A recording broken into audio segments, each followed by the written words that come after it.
Gaudy to channel में आप सबका स्वागत है। आज हम सुनेंगे मार्गशीर्ष मास के 11वें अध्याय की कथा। ब्रह्मा जी कहने लगे कि हे भगवान, एकादशी का महात्म्य और मूर्तियों का विधान मुझसे कहिए।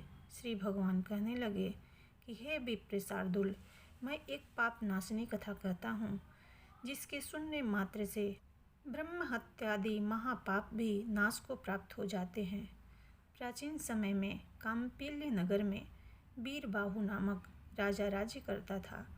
वह राजा सत्यवादी, जितेंद्रिय था और मेरी सेवा में सदैव तत्पर रहता था। यह उत्तम भाव वाला, दयावान, रूपवान, बलवान, भगवत भक्तों का भक्त वह मेरी कथा में सदा प्रेम रखता था।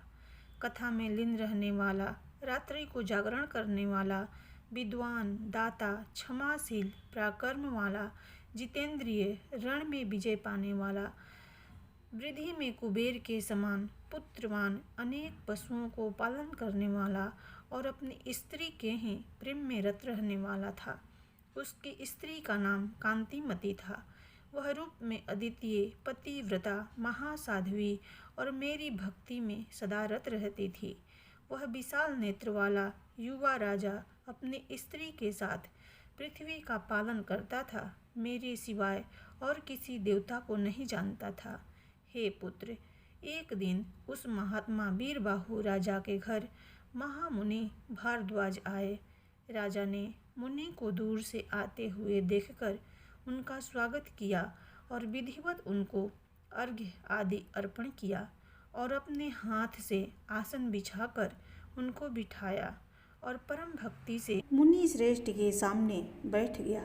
राजा कहने लगा कि आज मेरा जन्म सफल हुआ, राज्य का होना और यह गृह भी सफल हुआ। हे विप्रसी, भगवान मेरे पर प्रसन्न हैं, जो कि आप योगी श्रेष्ठ मेरे घर आए।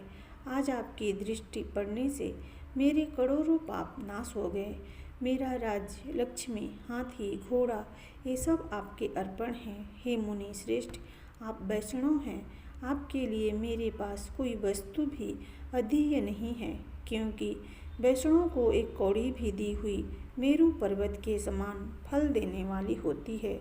जिसके घर में जिस दिन द्विज श्रेष्ठ वैष्णव नहीं आते हैं, उसका वह दिन निष्फल चला जाता है, ऐसा मैंने सुना है। गार्ग, गौतम, सुमंतु जैसे विष्णु भक्त तथा जो द्विजाति के ब्राह्मण हैं, सभी ने मुझसे ऐसा कहा है। जो भगवान के भक्त नहीं हैं, वह पिशाच के समान हैं, तथा जो मनुष्य हरि दिन एकादशी को भोजन करते हैं, वे महापातकी हैं। हजार शिव व्रत और कोटि सूर्य व्रत तथा ब्रह्मा के व्रत से कवियों ने जो फल कहा है, वह एकादशी के व्रत से ही प्राप्त हो जाता है। हे विपेंद्र, जब तक मेरी द्वादशी तिथि नहीं आती, तभी तक ब्राह्मी और सांकरी तिथि गर्भ करती है।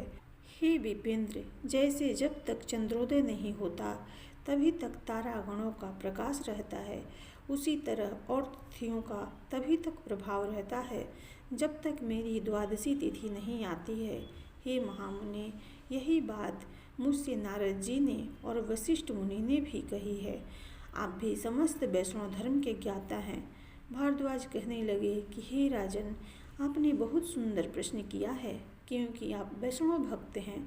वह प्रजा और पृथ्वी धन्य है जिसकी तुम रक्षा करते हो। वन में तथा तीर्थ में जाकर वास करना अच्छा है, परंतु जिस देश का राजा वैष्णव न हो, उस देश में नहीं रहना चाहिए। जिस पृथ्वी को भगवत भक्त राजा पालन करता है, उस राष्ट्र को पाप रहित और वैकुंठ के तुल्य मानना चाहिए। जैसे नेत्रहीन देह, पतिहीन स्त्रियां, दसवीं विद्या एकादशी व्यर्थ कही गई है, वैसे ही वैष्णव रहित राष्ट्र भी व्यर्थ है।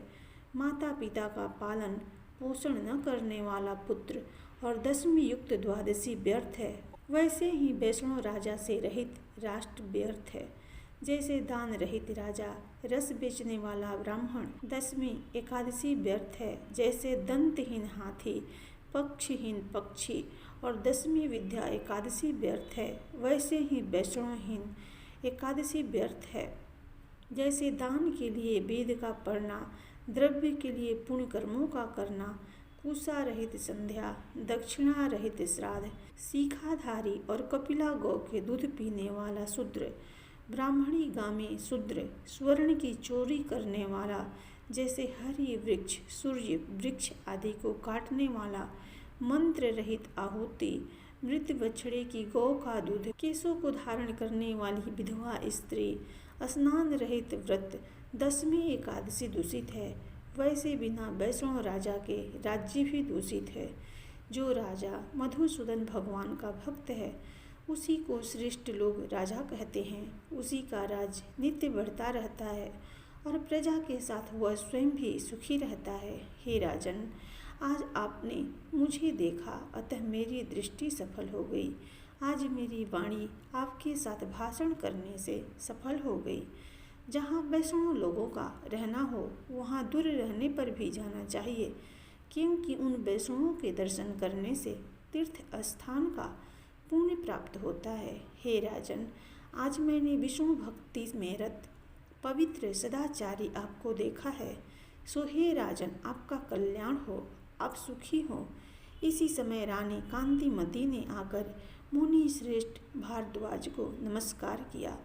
भारद्वाज मुनि ने आशीर्वाद दिया कि हे बरारोहे, तुम सौभाग्यवती हो और अपने पति की भक्तिन हो और केशव भगवान में तुम्हारी निश्चल भक्ति हो।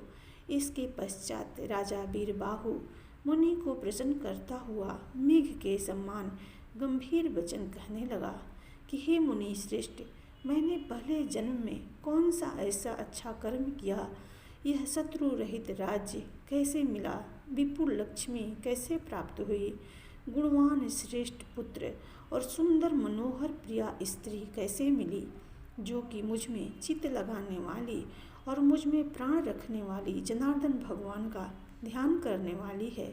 मैं कौन हूँ और यह मेरी स्त्री कैसे हुई, मैंने ऐसा कौन सा दुर्लभ धर्म का कार्य किया तथा किस पुण्य के प्रभाव से अनंत लक्ष्मी मुझको प्राप्त हुई।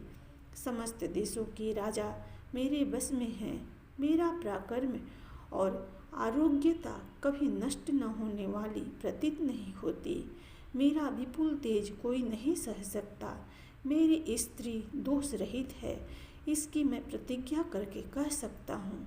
मैंने ऐसा कौन सा पुण्य का कर्म किया था। इस प्रकार राजा वीरबाहु ने मुनि भारद्वाज से प्रश्न किया और अपना तथा अपनी स्त्री के पूर्व जन्म के कर्मों को, जिससे उसको अतुल लक्ष्मी प्राप्त हुई, पूछा।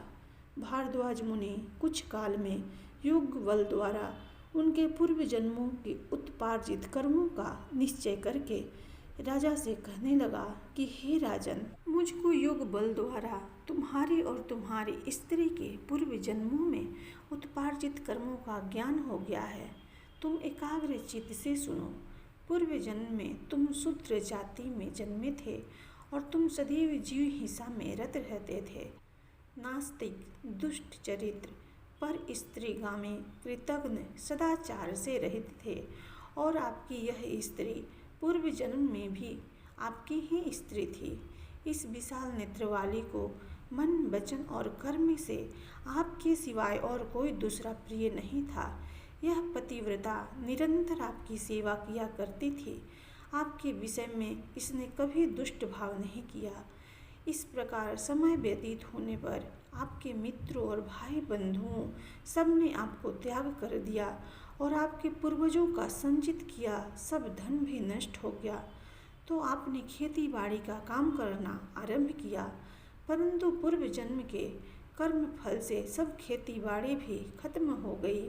सब धन के नष्ट हो जाने और भाई बंधुओं से त्यागे जाने पर इस अत्यंत तीक्ष्ण अवस्था में भी इस पतिव्रता ने आपको नहीं त्यागा।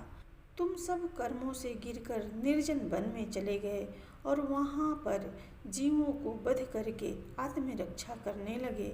इस प्रकार अपनी स्त्री के साथ तुम्हारे पाप वृत्ति करते हुए कई वर्ष बीत गए। एक समय दिशा विदिशा को भूलकर एक देव शर्मा नाम वाला श्रेष्ठ ब्राह्मण वहाँ आ निकला। भूख और प्यास से दुखित होकर मध्याह्न के समय वह ब्राह्मण उस वन में गिर गया। उस दुखी वृद्ध ब्राह्मण को देखकर आपके मन में दया आई और अज्ञातवश पृथ्वी पर गिरे हुए उस ब्राह्मण का हाथ पकड़कर आपने कहा कि हे विप्र, कृपा करके आप मेरे आश्रम को आइए। यह मनोहर फल पुष्पों से युक्त वृक्षों वाला आश्रम और कमलनी खंड से शोभित जल के पूर्ण सरोवर है। हे ब्राह्मण, शीतल जल में स्नान कर नित्य नियम करके फलाहार करें, शीतल जल का पान करें। हे द्विज श्रेष्ठ, उठिए, आप मुझ पर कृपा करने योग्य हैं और जीवन पर्यंत मेरे आश्रम में रहें। इस प्रकार होश में आने पर तुम्हारे शूद्र के वचनों को सुनकर तुम्हारा हाथ पकड़कर वह ब्राह्मण जलाशय के पास गया और उस सरोवर के किनारे छाया में बैठ गया। विधि पूर्वक स्नान आदि करके भगवान का पूजन तथा देवता और पितरों का तर्पण किया और सुंदर शीतल जल पिया। उस वृक्ष के मूल भाग में बैठकर विधि पूर्वक स्नान आदि करके भगवान का पूजन तथा देवता और पितरों का तर्पण किया और सुंदर शीतल जल पिया। उस वृक्ष के मूल भाग में बैठकर उस देव शर्मा ब्राह्मण ने विश्राम किया।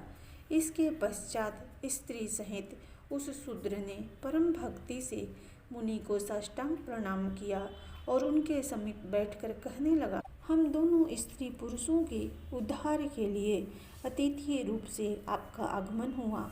आपके दर्शन मात्र से मेरे पापों का नाश हो गया। फिर अपनी स्त्री से कहने लगा कि हे प्रिय, इनके लिए सुंदर स्वादिष्ट कोमल रस युक्त परिपक्व प्रिय फल लाओ। तथा उस ब्राह्मण ने शूद्र से कहा कि हे पुत्र, मैं तुमको नहीं जानता हूँ, इसलिए तुम अपनी जाति बतलाओ, क्योंकि ब्राह्मण को चाहिए कि अज्ञात का भोजन न करें। शूद्र कहने लगा कि हे ब्राह्मण, मैं शूद्र हूँ, आप संदेह न करें। मैं दुर्जन आत्मज्ञ पुत्र और भाई बंधुओं से परित्याग किया गया हूँ। इस प्रकार दोनों के बीच बात जारी रही। तभी शूद्र की स्त्री ने फल लाकर ब्राह्मण को दिए। ब्राह्मण ने उन फलों को रख लिया। सुंदर शीतल जल पीकर विप्र प्रसन्न हो गया। वृक्ष के मूल भाग में बैठने से उसकी सब थकान दूर हो गई। शूद्र स्त्री सहित भोजन करके उसके पास आकर कहने लगा कि हे विप्र, आपका स्वागत हो। यहाँ आपका आना कैसे हुआ? यह शून्य वन दुष्ट जीवों से व्याप्त, मनुष्य रहित, दुख युक्त, रात दिन भयानक है। ब्राह्मण कहने लगे कि हे महाभाग, मैं ब्राह्मण हूँ, प्रयाग को जा रहा था। मार्ग का ज्ञान न होने से इस दारुण वन में आ निकला। मेरे पुण्य के प्रभाव से तुम जैसा श्रेष्ठ बंधु मुझे मिला। तुमने मुझको जीवन दान दिया। कहिए, मैं आपका क्या उपकार करूं? इस निर्जन वन में आपका आना कहाँ से हुआ? आप कौन हैं और यहाँ आने का कारण मुझसे कहिए। शूद्र कहने लगा कि हे विपेंद्र, राजा भीमसेन की एक सुरक्षित विदर्भ नाम नगरी है। उस महाराष्ट्र देश में मेरा वास है। मैं जाति का शूद्र और महापापी हूँ। मैंने अपने धर्म को त्याग दिया। सबसे त्यागा जाकर मैं इस वन में चला आया। नित्य ही जीवों का वध करके अपनी स्त्री सहित जीवन निर्वाह करता रहा। मैं इस समय में पापों से अत्यंत विरक्त हो गया हूँ। मेरे पुण्य प्रभाव से आप यहाँ आ गए हैं। आप मुझे अपने उपदेश से कृतार्थ करें। आपके उपदेश से स्त्री सहित यमराज को न देख सकूं। जनार्दन भगवान के सिवाय मैं और कुछ नहीं चाहता। आप मुझ पर कृपा करें। भारद्वाज ऋषि ने राजा वीरबाहु से कहा कि हे राजन, इस प्रकार शूद्र ने परम भक्ति से ब्राह्मण से कहा। देव शर्मा हंसते हुए शूद्र से यह वचन बोले। इस प्रकार श्री स्कंद महापुराण के अंतर्गत एकादशी महात्म्य नाम का यह 11वां अध्याय संपन्न हुआ। प्रेम से बोलो भगवान विष्णु की जय।